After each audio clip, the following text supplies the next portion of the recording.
हरे कृष्णा। तो आज का टाइटल देखकर आप समझ ही गए होंगे कि ये वीडियो किस विषय पर होने वाली है। तो महाकुंभ 2025। तो महाकुंभ का आगाज़ हो चुका है और आइए चलते हैं इस महाकुंभ की दिव्य यात्रा पर और जानते हैं 12 इंटरेस्टिंग फैक्टर्स के बारे में जो इस महाकुंभ को बनाते हैं इतना खास।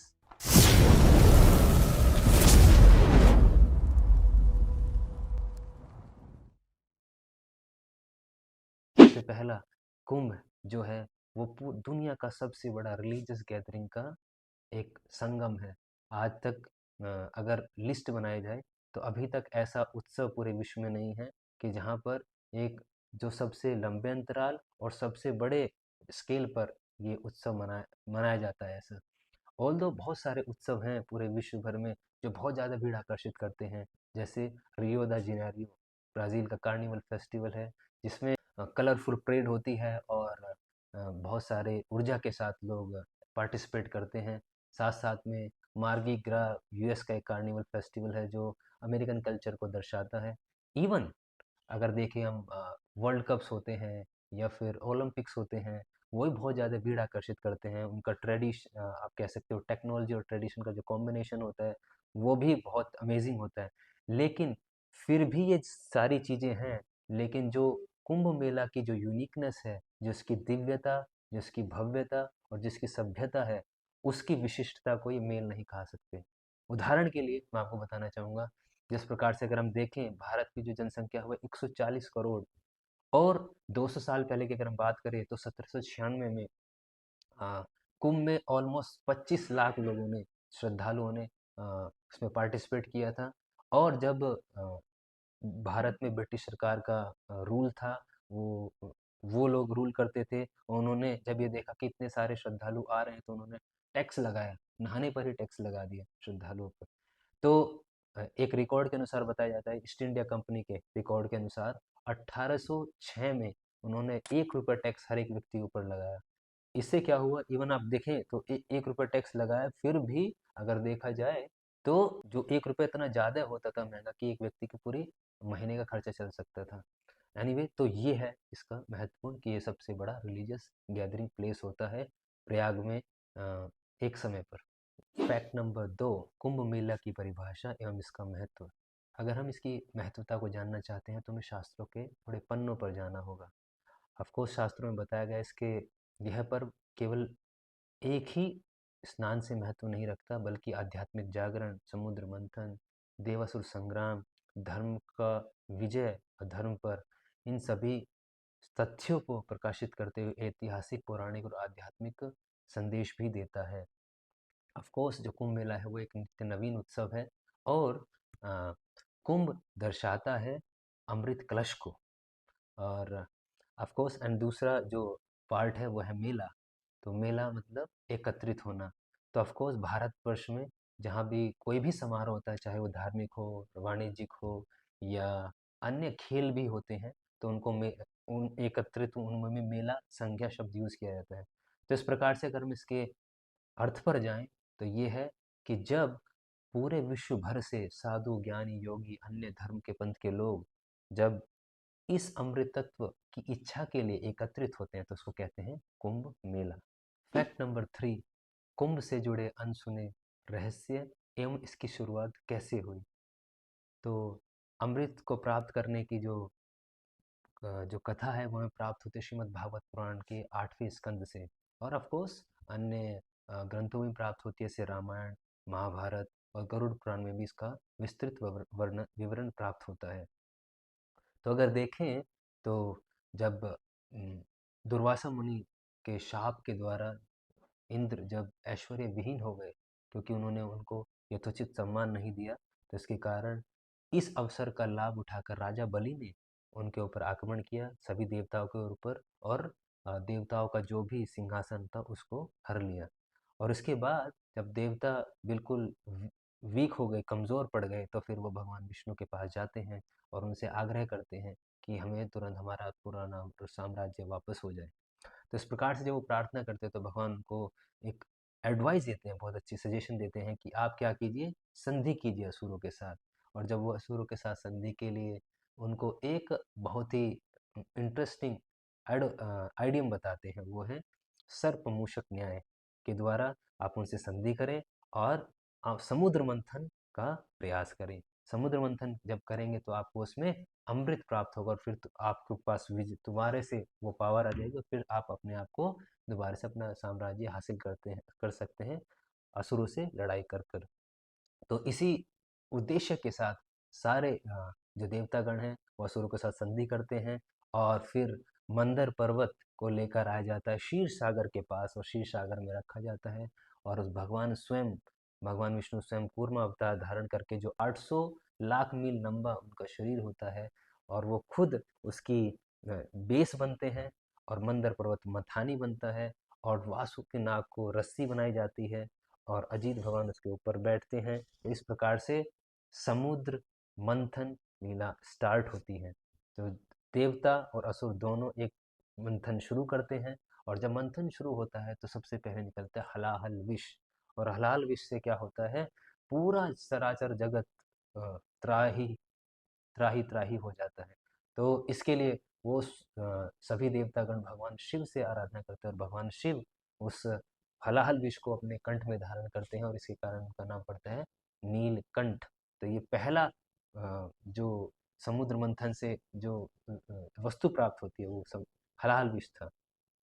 इसके बाद बहुत ही अद्भुत 14 रत्न सभी को प्राप्त होते हैं। उन 14 रत्नों में सबसे पहले होती है सुरभि गाय, फिर उसके बाद उच्चाश्रव घोड़ा जो राजा बलि उसको लेते हैं, उसके बाद ऐरावत जो इंद्र अपने पास रखते हैं, तत्पश्चात कौस्तुभ मणि जिसे भगवान विष्णु ने अपने वक्ष स्थल पर धारण करते हैं, फिर पारिजात वृक्ष जो सभी कामनाओं को पूर्ण करने वाला है, और उसके बाद में अप्सराएं और फिर भगवान की स्वयं अंतरंगा पार्षद जो लक्ष्मी देवी जी हैं वो भी प्रकट होती हैं और स्वयं भगवान विष्णु को अपने वर के रूप में चुनती हैं।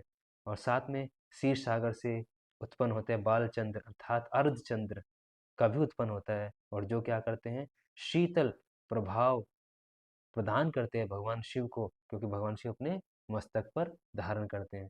क्यों करते हैं धारण? क्योंकि विष पान करने के कारण वो प्रमत्ता का अनुभव कर रहे थे और वो शांत हो जाते हैं। फिर भगवान विष्णु के लिए पांच जन्य नामक शंख उत्पन्न होता है और इसके बाद अधिष्ठाती देवी जो पे की अधिष्ठाती देवी है जिसको कहते हैं वारुणी, जो मतवाले व्यक्ति को नियंत्रित करती है वो ही प्रकट होती है और वो सभी असुर लोग धारण करते हैं और जिससे उनके अंदर एक नवीन ऊर्जा प्रकट हो जाती है। इसके बाद होता है धन्वंतरि जी का प्राकट्य और धन्वंतरि जी को उन्हें बहुत ही सुंदर सुंदर विग्रह रूप उदित होते हैं समुद्र से ऑफ कोर्स, और वो उनको बताया जाता है भगवान विष्णु के श्वाम से और दो हस्त भुज रूप में कलश हाथ में लिए वो उदित होते हैं समुद्र मंथन से। और ये जब जब सब असुर और देवतागण देखते हैं, ऑफ कोर्स इससे पहले असुरगण और देवतागण सब संधि करके धैर्य पूर्वक मंथन कर रहे थे, लेकिन जैसे ही ये देखते हैं अमृत का कलश, तो जो असुरगण होते हैं वो धन्वंतरी जी से वो अमृत का कलश छीन लेते हैं और इस तरह से देवतागण बड़े रुष्ट हो जाते हैं और भगवान विष्णु से प्रार्थना करते हैं। वो कहते हैं ना तो हम दुर्वासा मुनि के शाप को खत्म कर पाए और ना ही हम अपनी जो ऐश्वर्य है, जो अपनी पावर है वो वापस ला पाए। तो इस प्रकार से वो रुष्ट हो जाते हैं, दुखी हो जाते हैं। फिर भगवान विष्णु उनको संतुष्टि देते हैं कि नहीं, आप शोक मत कीजिए और आपको मैं इस दुविधा से बाहर निकाल दूंगा। फिर होता है भगवान का एक बहुत ही सुंदर रूप का अवतरण, वो है मोहिनी मूर्ति रूप। और भगवान मोहिनी मूर्ति रूप धारण करके मध्यस्थता करते हैं और सारे असुरों को क्या कर लेते हैं, आकर्षित कर लेते हैं और आकर्षित करके क्या करते हैं, सारा जो अमृत है वो क्या करते हैं, किसी तरह से चतुराई पूर्वक सारे देवताओं को पिला देते हैं। तो इस प्रकार से ये अमृत का प्राप्त करने का, जो अमृत मंथन का जो रहस्य था वो ये था। नाउ अब हम चलते हैं फैक्ट नंबर 4 पर। भाई अब जानते हैं कि यह किन किन स्थानों पर मनाया जाता है। तो जैसा कि आप जानते हैं कि भारतीय संस्कृति में जब भी कभी आध्यात्मिक या आध्यात्मिक आयोजन होते हैं तो उसमें पवित्र नदियों में स्नान करने का विशेष महत्व है। और ये पर्व है जैसे कि सूर्य ग्रहण, चंद्र ग्रहण, माघ माघ पूर्णिमा, कार्तिक पूर्णिमा, जन्माष्टमी, रामनवमी, गंगा दशहरा। तो इन पर्वों पर लाखों श्रद्धालुगण पवित्र नदियों में स्नान करते हैं। तो ग्रहों की विशेष स्थिति में कुंभ का स्नान भी इस परंपरा का एक विशेष महत्व है, इस परंपरा का भी पार्ट है।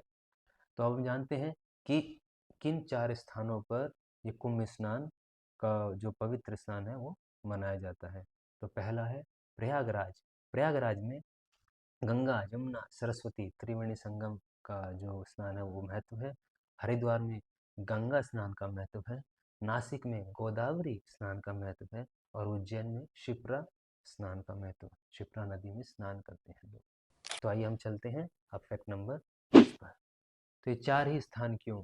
तो जब देवासुर संग्राम हुआ, जब देवताओं और असुरों में युद्ध हुआ अमृत प्राप्त करने के लिए, तो युद्ध करते करते जो इंद्र का पुत्र था जयंत, वो उस कुंभ के कलश को लेकर जाता है उनसे छीनकर और स्वर्ग की ओर दौड़ता है। जब वो दौड़ते दौड़ते रास्ते में, बिकॉज वो उसको बचाना होता है उस कुंभ के कलश को, तो इन 4 जगह पर रुकता है वो। एक तो उज्जैन, नासिक, हरिद्वार और प्रयाग। तो समहाउ कुछ अमृत की बूंदें वहाँ पर छलक कर गिरती हैं। तो इसी के स्मरणार्थ ही आज जो हम ये कुंभ का आयोजन देखते हैं वो होता है। और लोग ये मानते हैं कि इस समय भी ये अमृत तत्व को प्राप्त कर सकते हैं इस आयोजन के द्वारा। और अगर देखें तो क्योंकि ये जो देवासुर संग्राम था वो 12 वर्षों तक चला था मनुष्यों के, जो इक्विवेलेंट है, जो बराबर है देवताओं के 12 दिन के। तो इसीलिए 12 वर्ष में ये महाकुंभ का आयोजन किया जाता है। साथ साथ में एक और कहानी हमको उसमें प्राप्त होती है, पौराणिक कथा जो महाभारत में आती है, गरुड़ जी के द्वारा भी कुंभ को ले जाना। तो गरुड़ जी क्यों लेके जाते हैं, वो उसके उसके पीछे भी एक इंटरेस्टिंग स्टोरी है। क्योंकि जो गरुड़ जी थे उनकी जो माता थी, उनको शाप प्राप्त हुआ था दास्यता का, सर्पों की जो माता थी कद्रु से। तो उन्होंने ये विशेष शर्त रखी कि अगर सर्पों को अमृत प्राप्त हो जाए, कुंभ अमृत प्राप्त हो जाए, कुंभ जो कलश है वो प्राप्त हो जाए, तो उनको दास्यता से मुक्त कर देंगे। तो गरुड़ इसी प्रकार से क्या करते हैं, अ, देवलोक जाते हैं और देवताओं से अमृत छीन कर लेकर आते हैं और सर्पों को देते हैं। लेकिन ऑफ कोर्स इसके बाद भी इंद्र चतुराई से वो जो अमृत का कलश है वो वापस ले लेते हैं। तो इस तरह से गरुड़ जी भी अपनी माता को दास्ता से मुक्त कर देते हैं। और ये गरुड़ की जो जो यात्रा थी वो भी उनकी मनुष्यों के 12 वर्ष के बराबर और देवताओं के 12 दिन के बराबर थी। इसलिए ये जो कुंभ का आयोजन है 12 वर्षों के बाद आता है। हम चलते हैं फैक्ट नंबर 6 पर। वो है बहुत महत्वपूर्ण कि सूर्य ग्रहण और चंद्र ग्रहण का कुंभ मेला से क्या संबंध है। इस प्रकार से मोहिनी मूर्ति प्रकट होती है और वो सब असुरों को और देवताओं को अमृत का पान का अमृत को बांटती है। तो उसी में एक असुर होता है, उसका नाम होता है स्वर भानु। तो स्वर भानु को पता चल जाता है कि जो मोहिनी है वो चीट कर रही है। क्या कर रही है, वो देवताओं को अमृत पिला रही है और असुरों को छोड़ दे रही है। तो वो क्या करता है, सूर्य और चंद्र के बीच में जाकर बैठ जाता है और गलती से मोहिनी मूर्ति भी उनको अमृत पिला देती है, सूर्यभानु असुर को। तो ये जब ये सूर्यभानु असुर ये जब अमृत पी लेता है और ये सूर्य और चंद्र देख लेते हैं और वो मोहिनी मूर्ति जो भगवान विष्णु को बताते हैं कि इसने अमृत पी लिया, ये असुर है। तो क्या करते हैं भगवान विष्णु उसी समय उसका धड़ अलग कर देते हैं सूर्यभानु असुर का। तो जो ऑफकोर्स उन्होंने क्योंकि अमृत चख लिया था तो इसलिए उसका जो सर होता है वो राहु के नाम से प्रसिद्ध होता है, क्योंकि वो भी जीवित रह जाता है। और जो नीचे का पार्ट है वो केतु के नाम से प्रसिद्ध होता है।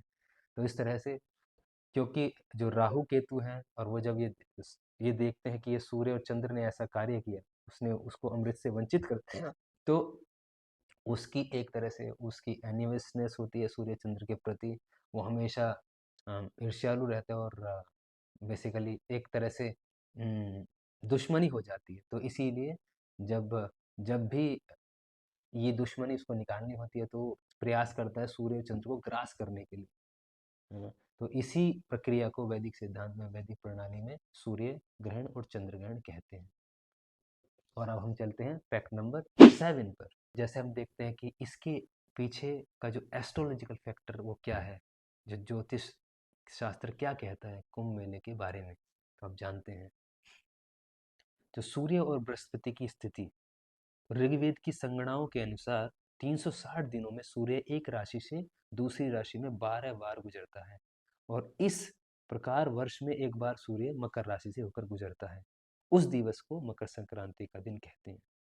इसी दिन आध्यात्मिक गतिविधियां और धार्मिक अनुष्ठानों का प्रारंभ होता है। इसके विपरीत बृहस्पति प्रत्येक राशि में 1 वर्ष तक रहता है। इस प्रकार बृहस्पति 12 वर्षों के अंतराल के बाद ही दोबारा प्रथम राशि में प्रवेश करता है। तो फिर कुंभ मेले का समय क्या हुआ? जिस प्रकार से प्रयाग में कुंभ मेले का उत्सव मनाया जाता है, कब मनाया जाता है? जब सूर्य और चंद्रमा दोनों मकर राशि में मिलते हैं और बृहस्पति मेष अथवा वृषभ राशि में स्थित होता है। साथ साथ में अन्य जो 3 स्थान है वहाँ पर कैसे कैसे एस्ट्रोलॉजिकल जो कॉम्बिनेशंस होते हैं वो इस प्रकार से होते हैं।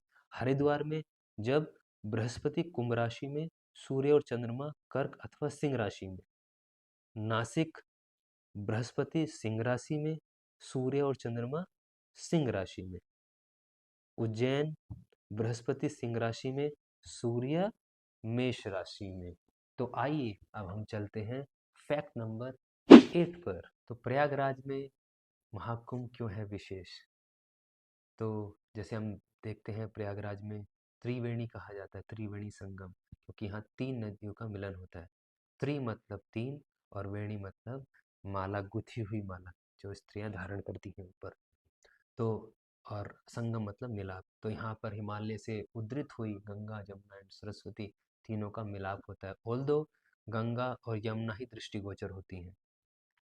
वैसे तो वैष्णव के लिए बहुत ही महत्वपूर्ण स्थान है, क्योंकि जो यमुना जी है उनका जो जो वर्ण है वो है काला और नीला होता है, और जो गंगा है उनका श्वेत वर्ण होता है। तो जब यमुना प्रयाग में आती हैं तो वो अपना वर्ण खो देती हैं और श्वेत वर्ण की हो जाती हैं, और फिर जो गंगा है प्रवाहित कर कर गंगा की खाड़ी में गिरती हैं।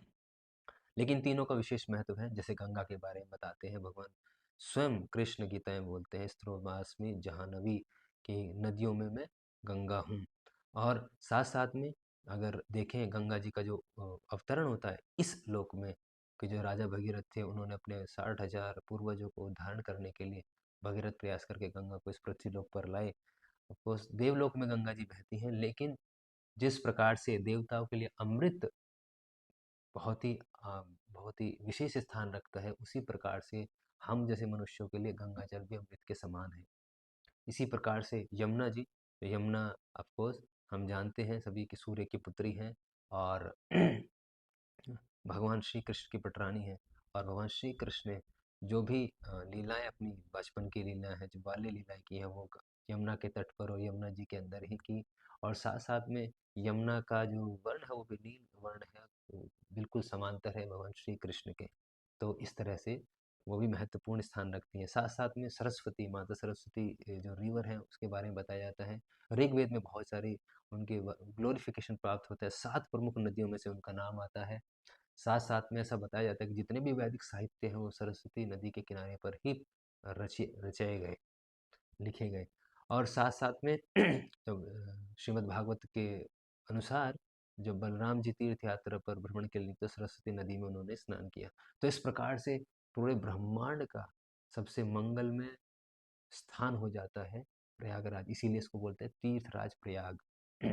साथ साथ में इसके बारे में वर्णन भी आता है कि ब्रह्मा जी स्वयं सृष्टि की रचना एवं जब विष पूरे सृष्टि में फैल गया था जब समुद्र मंथन के कारण, तो उसको उसके निराकरण के लिए वो एक स्थान ढूंढते हैं, एक स्वच्छ स्थान ढूंढते हैं जहाँ पर यज्ञ किया जाए। तो उस स्थान को ढूंढते हैं जो गंगा, यमुना और सरस्वती के बीच में स्थान है, और वो स्थान था प्रयाग। तो इसलिए ब्रह्मा जी के अनुसार ही बताते हैं कि जो एक बार प्रयाग में प्रवेश करता है तो सारे पापों से मुक्त हो जाता है। इसलिए इस प्रयाग का विशेष महत्व है। साथ साथ में यहाँ पर भगवान विष्णु का भी वास है। भगवान 12 रूपों में यहाँ विराजमान है। तो अब हम चलते हैं फैक्ट नंबर 9 पर। तो श्री रामचंद्र, बलराम जी, पांडवगण एवं अन्य दिव्य विभूतियाँ जिनका प्रयाग से संबंध है। तो स्वयं भगवान एवं उनके अनन्य भक्तों ने इस परम पवित्र भूमि को भी और परम पवित्र कर दिया जब वो इस धराधाम से या इस स्थान से गुजरे। स्वयं भगवान श्री रामचंद्र जब अयोध्या से वनवास की ओर चले तो उनका पहला तीर्थ स्थान जो पड़ाव था वो था प्रयाग क्षेत्र। और वो यहाँ पर त्रिवेणी संगम में रुके और उन्होंने भारद्वाज मुनि के आश्रम में शरण ग्रहण की।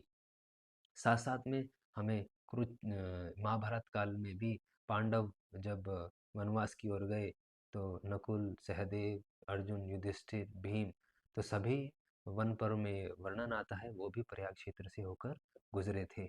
साथ साथ में कुरुक्षेत्र का जब युद्ध चल रहा था, तो उस समय बलराम जी भी जब तीर्थ यात्रा पर भ्रमण के लिए निकले, तो नैमिषारण्य से होते हुए रोमहर्षण सूत का वध कर कर और उसके बाद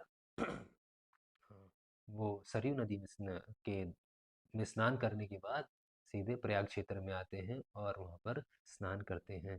साथ साथ में श्रीमान चैतन्य महाप्रभु का वर्णन आता है, वो जब जगन्नाथपुरी से वृंदावन की ओर चलते हैं, तो वो प्रयाग क्षेत्र में आते हैं माघ मेले में। अपना माघ मेले में आते हैं और साथ में उसके बाद जब वो वापस आते हैं वृंदावन से जगन्नाथपुरी की ओर, तो वो एक 10 दिनों तक त्रिवेणी संगम में स्नान करते हैं। और यहाँ पर इतना उर्द और इतना भाव में, इतना मंगलमय संकीर्तन करते हैं कि हजारों लोग वेणी माधव मंदिर में उनका अनुसरण करते हैं और हरि कीर्तन, हरि ध्वनि से लोग आप्लावित होते हैं, आनंदित हो जाते हैं। और ऑफ कोर्स ये प्रयाग क्षेत्र यज्ञों का क्षेत्र माना जाता है, लेकिन श्री चैतन्य महाप्रभु ने ये प्रदर्शित करके दिखाया कि आने वाले फ्यूचर में, आने वाली समय में, कि संकीर्तन यज्ञ के द्वारा ही परम आनंद की प्राप्ति की जा सकती है। साथ साथ में यहाँ पर भगवान बुद्ध और शंकराचार्य भी आए। और इसके बाद एक और विशेष महत्व ये प्रयाग क्षेत्र रखता है कि यहाँ पर इस्कॉन के संस्थापक आचार्य हिज डिवाइन ग्रेस ऐसी भक्तिवेदांत स्वामी श्रील प्रभुपाद जी ने 20 वर्ष यहाँ पर बिताए। और उन्होंने अपनी जो दीक्षा है, जो उन्होंने गुरु का आश्रय और दीक्षा जो ग्रहण की, वो यहीं पर ही की थी, अपने गुरु शील भक्ति सिद्धांत सरस्वती ठाकुर से। तो आइए अब हम चलते हैं फैक्ट नंबर 10 पर। तो आप में से बहुत सारे जो भक्त हैं, श्रद्धालुगण हैं, वो बहुत इंक्विजिटिव होंगे कि मेन वेदिक डेज कौन से होते हैं और किस दिन लोग ज़्यादा संख्या में स्नान करते हैं और पवित्र माना जाता है ज़्यादा। तो पहला जो है वो बताया जाता है कि पौष पूर्णिमा, और दूसरा मकर संक्रांति जब सूर्य का मकर राशि में प्रवेश, और तीसरा है मौनी अमावस्या, चौथा है वसंत पंचमी, नवीन चंद्रमा का पंचम दिवस, और माघ पूर्णिमा, पूर्णिमा तथा पूर्ण चंद्र ग्रहण होता है जब, और छठा है महाशिवरात्रि। तो कुंभ मेले के इस रंग बिरंगे विशिष्ट तथा आकृष्ट करने वाले अंग को शाही स्नान कहते हैं। तो इसमें देखेंगे आप तो विभिन्न अखाड़ों के जो साधु होते हैं, महंत होते हैं, घोड़ों पर, हाथियों पर सवार होकर और मंत्रोच्चारण करते हुए, कीर्तन ध्वनि करते हुए, हरि ध्वनि करते हुए, संकीर्तन करते हुए अ, जाते हैं जुलूस के साथ में, और बहुत ही उत्साहपूर्वक स्नान के लिए प्रस्थान करते हैं, और ये स्नान बहुत ही आनंदमय होता है। तो अब हम चलते हैं फैक्ट नंबर 11 पर। तो आइए जानते हैं कि दुनिया क्या कहती है इस विशेष कुंभ मेला के बारे में। तो यूनेस्को ने 2017 में कुंभ मेला को मानवता की अमूर्त सांस्कृतिक विरासत की प्रतिनिधि सूची में शामिल किया है। साथ ही साथ में एक यहाँ पर चाइनीज ट्रैवलर हियन सेंग आया, और उसने जब वो प्रयाग यात्रा की, तो वो बहुत सारे साधु सन्यासियों से मिला, बुद्धिजीवी लोगों से मिला, और उसने सभी के जो अनुभव थे, जो रियलाइजेशन से, और खुद के रियलाइजेशन में कंपाइल किए, और वो बहुत ही पॉजिटिव था कुंभ मेला की गैदरिंग को लेकर। साथ साथ में द गार्जियन जो इंग्लिश ब्रिटिश न्यूज़पेपर है, उसने भी एक रिपोर्ट पब्लिश की। तो स्टेफन रिचर्ड थे, एक प्रोफेसर है न्यूरो साइंस के, और उन्होंने क्या लिखा है कि a crowd can be good for your mental physical wellbeing. और साथ साथ में जो नेशनल ज्योग्राफिक चैनल है, उसने भी कुंभ मेला की जो डिविनिटी है उसको एक्सेप्ट करते हैं, और उसकी माइटीनेस को भी उन्होंने बहुत पॉजिटिव आउटलुक में अपने जो सोशल मीडिया के माध्यम से पब्लिश किया। तो आइए अब हम बात करते हैं सबसे महत्वपूर्ण फैक्ट नंबर 12 की। तो आप सब सोच रहे होंगे हमारे लिए क्या। तो ऑफ कोर्स कि हम इस दिव्य कुंभ का अनुभव कैसे ले सकते हैं। तो ये एक्सपेक्टेड है कि यहाँ पर इस प्रयाग क्षेत्र में लगभग 40 करोड़ लोगों का आने की संभावना है, और सरकार ने इस बार इस महाकुंभ को डिजिटल कुंभ का नाम दिया है। तो आप सोच रहे होंगे कि फिर हमारे रहने, खाना, अकोमोडेशन, सिक्योरिटी का क्या होगा इस प्रकार से। तो ऑफ कोर्स इसकी चिंता करने की विषय नहीं है, क्योंकि शासन और प्रशासन ने बहुत ही अच्छी सुव्यवस्थाएं की हैं। इवन आपको वहाँ पर जो रिवर है, रिवर बेड पर आपको कैमरे तैरते हुए मिल जाएँगे। इस तरह की security, high tier security available है। साथ-साथ में आपको ट्रेडिशन और टेक्नोलॉजी का आपको अद्भुत संगम इसमें देखने को मिलेगा। और अगर आप आना चाहते हैं प्रयागराज, तो प्रयागराज जो क्षेत्र है, जो प्रयागराज रेलवे स्टेशन है, उसके आसपास में लगभग 10 railway station, small railway stations हैं, जो जो मेला क्षेत्र है, कुंभ मेला क्षेत्र, उसके पास में ही है। तो ईज़िली रेलवे कनेक्टिविटी पूरे भारत के जितने भी रेलवे स्टेशंस हैं, प्रयाग क्षेत्र तक अवेलेबल हैं। साथ-साथ में जहाँ पर जो 10 रेलवे स्टेशन है प्रयाग क्षेत्र में, वहाँ से कुंभ मेले क्षेत्र तक भी पब्लिक ट्रांसपोर्ट की ईज़िली अवेलेबिलिटी है। तो आप ईज़िली जा सकते हैं। साथ-साथ में रहने के लिए सरकार ने बहुत अच्छी टेंट सिटी बनाई है, तो वहाँ पर आप अपने बजट के अनुसार निःशुल्क रहना चाहते हैं, तो रैन बसेरा अवेलेबल है सरकार की तरफ से, जहाँ पर आप आधार कार्ड और ये उनकी जो फॉर्मेलिटीज़ हैं वो दिखाकर आप यूज़ कर सकते हैं। साथ-साथ में आप अगर शुल्क देना चाहते हैं तो ऑफ कोर्स वहाँ पे प्राइवेट फैसिलिटीज़ भी अवेलेबल है, वर्ल्ड क्लास फैसिलिटीज़ अवेलेबल है।